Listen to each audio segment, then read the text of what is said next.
Вы смотрите «Актуальное интервью», в студии Надежда Саханская. Здравствуйте.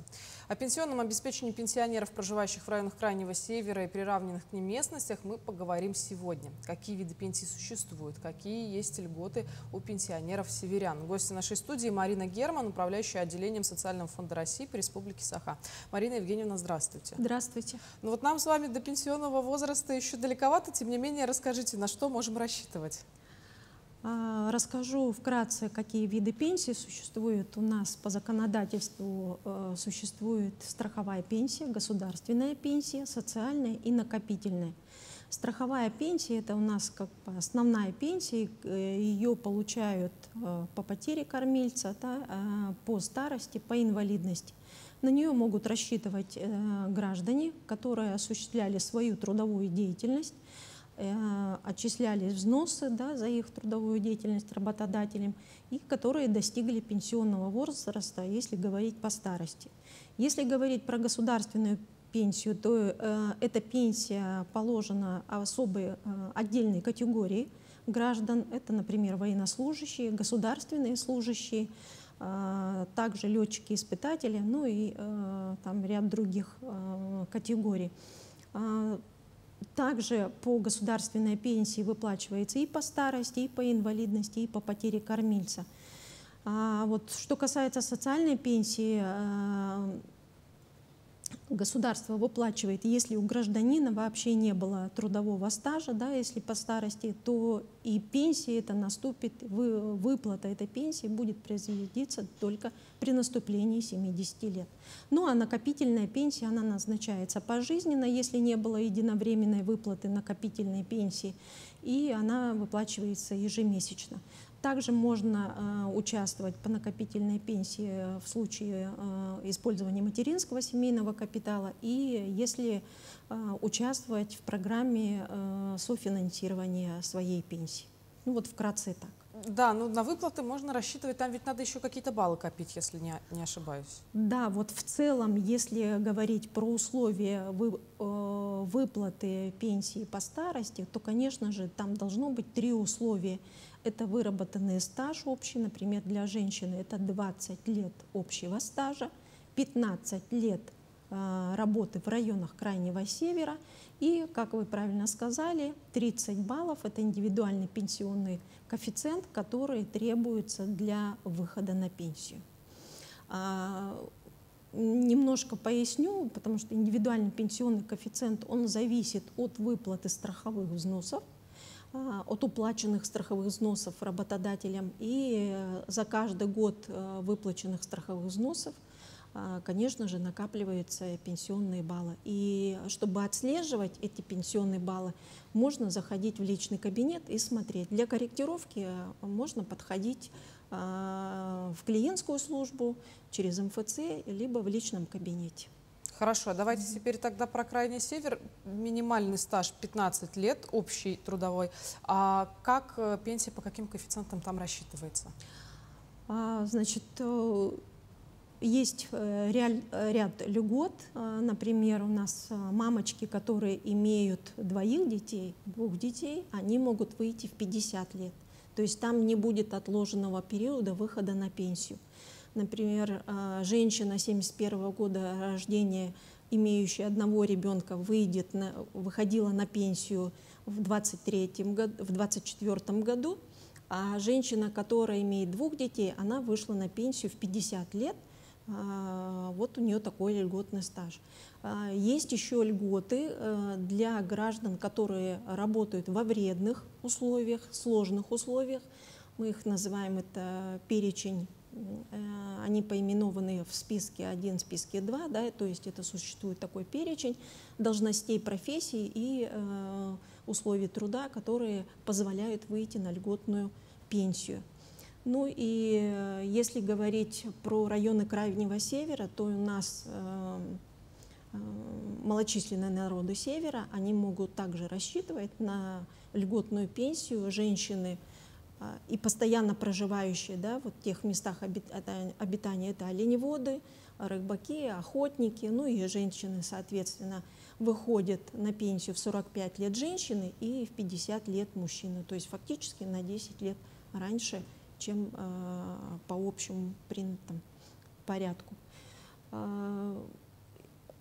Если говорить еще раз про северную пенсию, то мы говорим, что работающие на Крайнем Севере, они могут выйти раньше на 5 лет, но при этом, опять же, условия для, например, многодетной мамы, у нее уже стаж в районах Крайнего Севера может быть меньше, не 15 лет, а 12 лет.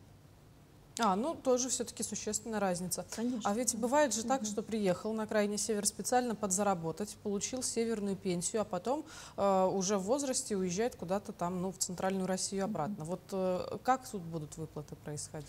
Здесь надо понимать и разграничивать, да, те, которые начинали свою трудовую деятельность в районах Крайнего Севера, и у них выработан стаж, как мы уже говорили, в условии, да, при назначении именно северной пенсии, это 20 лет, например, для женщины, 20 лет общего стажа, 15, не менее 15 лет работы в районах Крайнего Севера, если многодетная мама не менее 12, и индивидуальный пенсионный коэффициент составляет 30 баллов.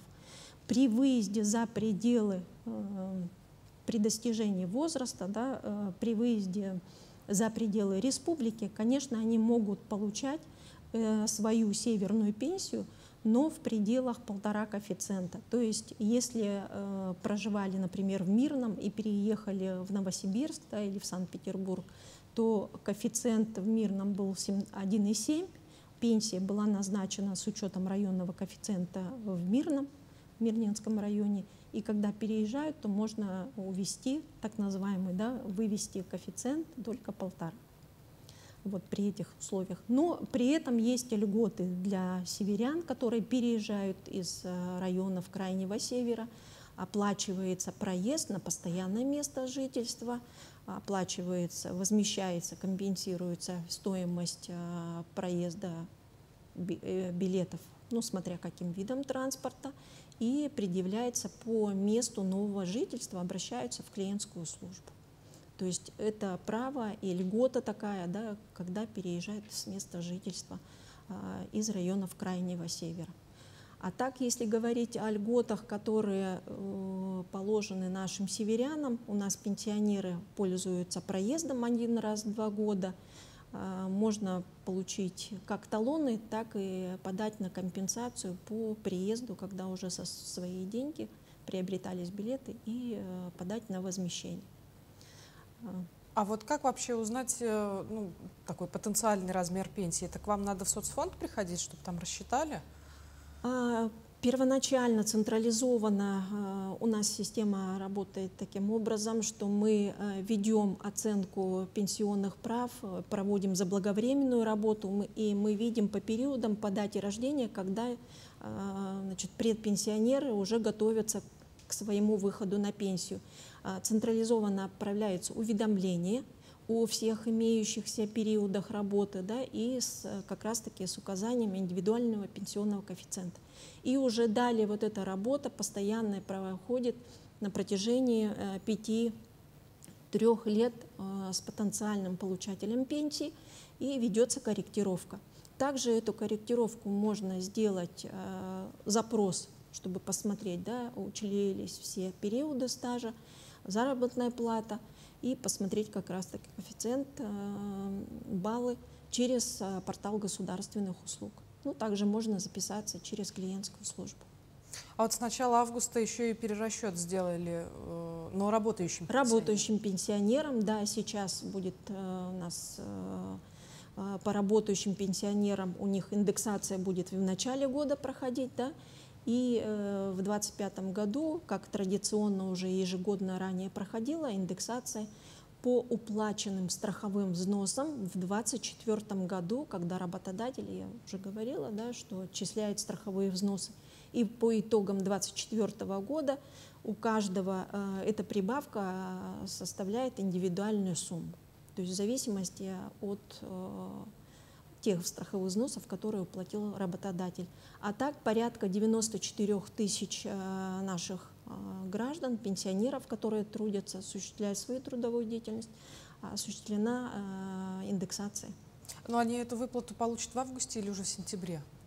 Перерасчет будет в августе уже сделан, да, с 1 августа. Но надо здесь сказать, что у нас есть предел, вот как раз-таки здесь августовского перерасчета, потому что это касается индивидуальных пенсионных коэффициентов, да, баллов, и здесь максимальные баллы не более 3. Сумма 1 балла 145 рублей. Но вам еще на подмогу приходит все-таки цифровизация. Сейчас как больше обращаются граждане, онлайн или по старинке приходят? Если первично, да, и подача вообще по государственным услугам, порядка 95-97% подача заявлений происходит через портал государственных услуг. Мы считаем, что мы достигли этого показателя. Но в клиентскую службу приходят за разъяснением, за донесением дополнительных документов. Конечно же, клиентская служба и консультационную помощь оказывает. Давайте тогда нашим зрителям напомним, по какому адресу клиентская служба расположилась. Значит, во всех клиентские службы находятся во всех наших районах улусов. В городе Якутске располагается она по адресу Орджоникидзе, 23, и единый контакт-центр, номер телефона 8 800 100 0001. По любому вопросу наши операторы проконсультируют. А вот в таком случае предпенсионеры как должны озаботиться о пенсии? Им придет уведомление в госуслугах или все-таки лучше сходить?